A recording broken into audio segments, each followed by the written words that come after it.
యాపులి సంఘం క్రీస్తు శకం 1వ దశాబ్దంలోనే విజయవాడలో జైన మూల సంఘ శాఖ ఉండేది. ఆనాటి జైనులు విజయవాడని వెనకాతటిపురి అని పిలిచేవారు. ఆచార్య అర్హబలి ఆనాటి సంఘాచార్యులలో మహోన్నతుడు.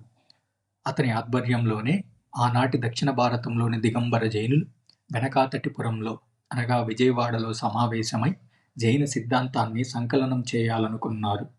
సిద్ధాంత సవరణకు ఏర్పాటు చేసే సభలను సంగాయానం అంటారు. కారవేలుడు ఇటువంటి సంగాయానంను ఇంతకు ముందు ఏర్పాటు చేశాడు. కాలం గడుస్తున్న కొద్దీ సంఘంలో, దేశంలో వచ్చే మార్పులను గమనించి ఆమోదించటానికి కానీ లేదా నిరాకరించటానికి కానీ ఇటువంటి సంగాయానాలు అవసరం. విజయవాడలో ఆనాడు జరిగిన సభలో అనుమానాలు కలిగాయి. అప్పుడు ఆచార్య అర్హబలుడు వాటి నివృత్తి కోసం పుష్పదంతుడు, భూతబలి అనే 2 యతులను పరమ ప్రామాణికుడైన ఆచార్య దారసేనుని వద్దకు పంపించాడు. దారసేనుడు గిరీనగరంలోని చంద్రగుహవాసి. ఇది సౌరాష్ట్రంలో ఉంది. దారసేనుడు జైన నిగమాగమాల శాంగోపాంగాలలో నిష్ణాతుడు. అష్టాంగ మహిమ నిమితజ్ఞుడు. విజయవాడ నుంచి 2 జైనులు ఇతని దగ్గరికి వచ్చి సందేహాలని వృత్తి కావించుకున్నారు. ఆచార్య దారసేనుని ప్రబోధాలను మహాకర్మ ప్రకృతి ప్రభావం అనే గ్రంథంగా భద్రపరిచి వెనకాతటిపురంకు అనగా విజయవాడకు తీసుకువచ్చారు. ఈ ప్రవచనాలను ఆంధ్ర సంఘం ముందు నివేదించారు. ఈ సంగాయానంలోనే మూల సంఘంలోని దేశీగణం, నందిసేన, దేవభద్ర అనే శాఖలుగా మార్చటానికి సంఘాచార్యులు అనుమతించారు. ఇంతకు ముందే మూల సంఘం నుండి సీతాపట సంఘం, కాష్ట సంఘం, ద్రావిడ సంఘం, యాపులి సంఘం పుట్టాయి. యాపులి సంఘాన్నే యాపనీయ సంఘం అని కూడా పిలుస్తారు.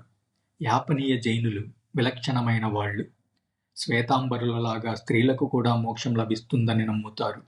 అలాగే దిగంబరులలాగా వస్త్రాలను నిరసిస్తారు. ఆంధ్ర జైనులలో యాపనీయులు కూడా ఉన్నారు.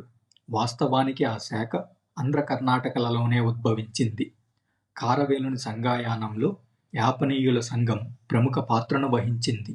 ఈ యాపనీయులు ఉత్తరోత్తర యక్షిణీ దేవతల ఉపాసనతో మంత్రసిద్ధులు, మహిమలు మొదలైన వ్యామోహాలకు ఆకర్షించబడ్డారు. యాపనీయులను గోప్యులు అని కూడా పిలుస్తారు. జైనయతులు సాధారణంగా బాగా చదువుకున్నవాళ్ళు. జైనగామాలే కాకుండా జ్యోతిష్యం, సర్పవిద్య, అసురు విద్య, వశీకరణ విద్య మొదలైన వాటిలో ఆరితేరిన వారు.